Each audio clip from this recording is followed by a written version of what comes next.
Hello everyone, good evening. বাচ্চা এখন 5টা। শুভ বিকেল বলবো না, সন্ধ্যা, এখন সন্ধ্যায় লেগে যায়, সন্ধ্যায় বলি। দেখো আমি শাড়ি টাড়ি পরে রেডি হয়ে নিয়েছি, ঠিক আছে। সকাল থেকে কোনো ব্লগ বানাইনি, আজকে ইতু পুজো ছিল, বেশি কথা এখন বলতে পারবো না, পরে বলবো। এখন যেটা বলার সেটা বলি।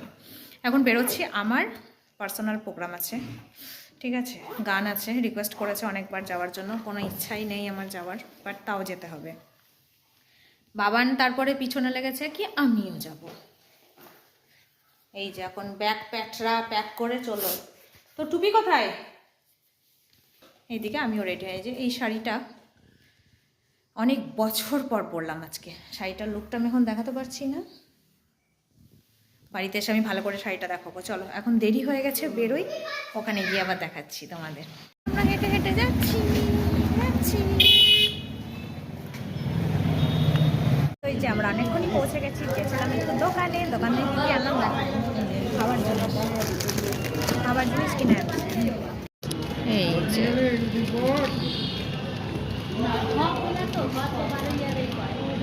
সুকান্তর সুকান্ত ভট্টাচার্যকে শ্রদ্ধা জানানোর জন্যই আজকে এই প্রোগ্রামটা বেসিক্যালি। আর এটা হচ্ছে জন্ম শতবর্ষ, যেহেতু জন্ম শতবর্ষ সেই জন্য। সংস্থার পক্ষ থেকে আজ ইসলামপুর বাস টার্মিনাসে একটি সান্ধ্য অনুষ্ঠানের আয়োজন করা হয়েছে এবং অনুষ্ঠানের শুরুতেই যে সমস্ত দর্শকরা উপস্থিত রয়েছেন তাদের কাছে আমার অনুরোধ, অনুষ্ঠান আমাদের খুব স্বল্প মেয়াদী অনুষ্ঠান, তাই সম্পূর্ণ অনুষ্ঠান আপনারা উপভোগ করে তারপর কিন্তু অবশ্যই বাড়ি যাবেন, এটা আমার আপনাদের কাছে বিশেষ অনুরোধ। আমরা চলে যাচ্ছি অনুষ্ঠানের মূল পর্বে এবং অনুষ্ঠান শুরু হচ্ছে আমাদের পুষ্পার্ঘ অর্পণের মাধ্যমে। উপস্থিত রয়েছেন এখানে যে সমস্ত বিশিষ্টজনেরা, তাদের হাত দিয়ে আজ পুষ্পার্ঘ অর্পণের মাধ্যমে আমরা আমাদের অনুষ্ঠানের শুভ সূচনা করছি।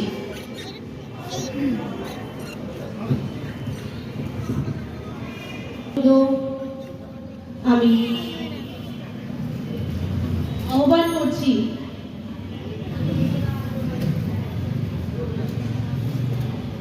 ভারতীয় গণনাট্য সংঘের ইসলামপুর শাখার সভাপতি চন্দন সেন মহাশয়কে, চন্দন সাহা মহাশয়কে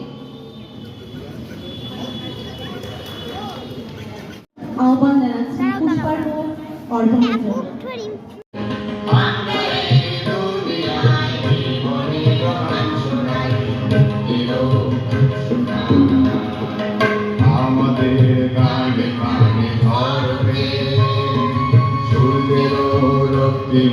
ফুল ফোটে আমাদের গানে গানে ঝরবে, সূর্যের রক্তিম ফুল ফোটে আমাদের গানে কিন্তু শিহরায়, সুরের পরশে প্রাণ পায় আমাদের গানে কিন্তু শিহরায়, সুরের পরশে প্রাণ পায় আশার দীপ জেলে আধারে আমরা গাই পথে পথে গান গাই, আশার দীপ জেলে আধারে আমরা গাই পথে পথে গান গাই, আমরা এই দুনিয়ায় জীবনের গান শোনাই।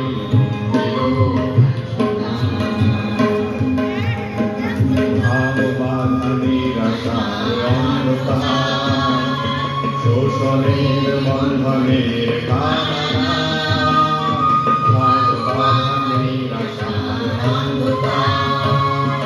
শোষণের বন্ধনের কারণা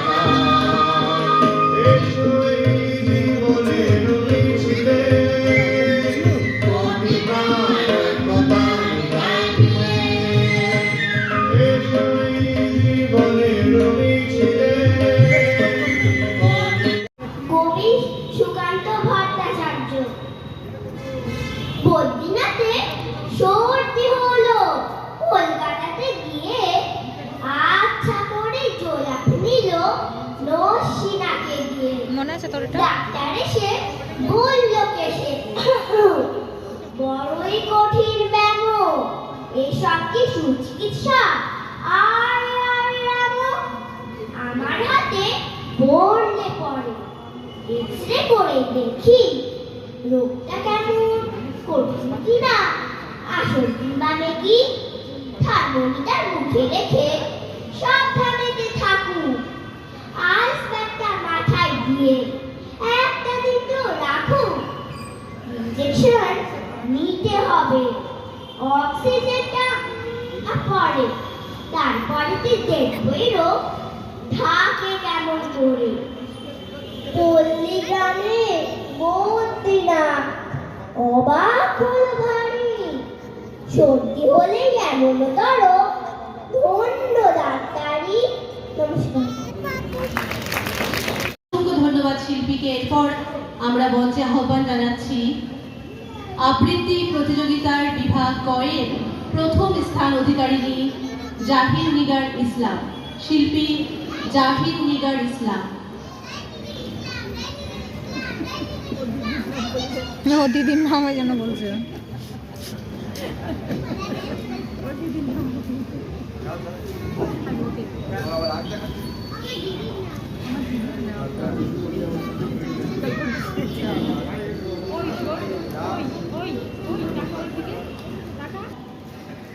কবি সুকান্ত ভট্টাচার্যের লেখা ছায়া।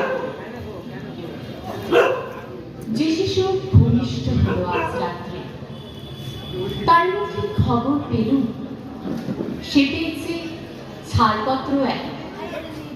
নতুন বিশ্বের তারে তাই ব্যক্ত করে অধিকার। জন্মমাত্র সুদীপ্ত চিত্তায় খর্বদেহ নিঃসহায়, তবু তার মুষ্টিবদ্ধ হাত উত্তোলিত উদ্ভাসিত কি এক দুর্বোধ্য প্রতিজ্ঞা। সে ভাষা বোঝে না কেউ, কেউ হাসে, কেউ করে মৃদু তীর। হচ্ছে ইয়ে করতে কি করতে জানো, মিটিং এ আসছি, কিন্তু আমার সবার চাকা হয়ে গেছে, আমার জন্য এই যে ভাঙাচোরা গুলো রাখছে না। তোর হাতেও গোটা আছে, তোর জন্য এটাও ভাঙা, এটাও ভাঙা, এটাও ভাঙা। এই মজাটা পরে না, ঠান্ডা লাগবে। ঠিকই, তুহুর জন্য এটা সত্যি একদম ঠান্ডা। সাহেব বলে দুনিয়ার সাহেব বলে দিব পিঠের ছাল ও দুনিয়ার ফাঁকি দিয়া পালাই দিয়া সাম ও দুনিয়ার ফাঁকি দিয়া জ্বালাই দিয়া সাম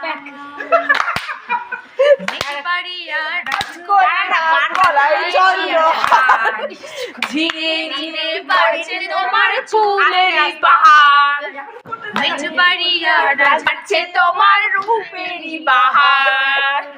মনে করি আসাম যাব, আসাম গেলে চুরি লিব, বাবু বলে কাম কাম, সাহেব বলে দড়িয়ার, সাহেব বলে ক্যামেরার আওতায়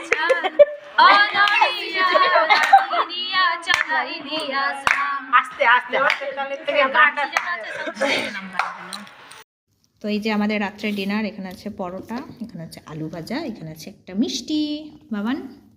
বাবানের আবদারেই করা হয়েছে পরোটা, নাহলে আমি তো ডালিয়ার খিচুড়ি বানাতাম। এসে আমার তো ইচ্ছাই করছিল না কিছু বানাই, তাও বাবান বললো যে হচ্ছে খাবে পরোটা, তাই জন্য করে দিলাম। ঠিক আছে, চলো খেয়ে খাওয়া দাওয়া করে নি তাহলে। চলো আমাদের খাওয়া দাওয়া করে এই যে মশারি টশারি টাঙিয়ে নিলাম। মশা ঢুকছে নাকি? এটা এটা মশা নাকি রে? এটা কি? এটা মশা।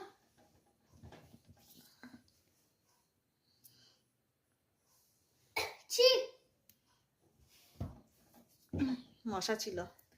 চলো তাহলে, আমার তো হচ্ছে আজকে খুব একটা হেক্টিক ডে গেছে।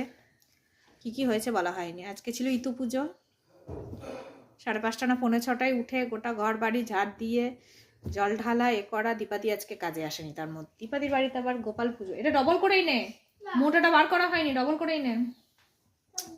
তো এই পুজো এবার সকালবেলা আজকে 9টার মধ্যে পুজো কমপ্লিট করতে হয়েছে, কারণ পুজো না করলে কিছু খেতে পাবো না। তাই বাবানকে দিয়ে এসে পুজোটা কমপ্লিট করেছি, তারপর রান্না বান্না করেছি। এই নিয়ে ভীষণই ব্যস্ততার মধ্যে কেটেছে পুরো দিনটা কাটলো। তারপর বিকাল থেকে এই যে প্রোগ্রাম খেলাম, এগুলো তো তোমার সাথে শেয়ারই করলাম, বুঝলে। চলো আজকের এনার্জি নেই, ভিডিওটা এখানেই শেষ করছি। তোমরা সবাই খুব ভালো থেকো, সুস্থ থেকো, দেখা হচ্ছে আগামীকাল একটা নতুন ঠান্ডা ব্লগের সাথে। চলো আজকের মতো tata, bye bye, good night.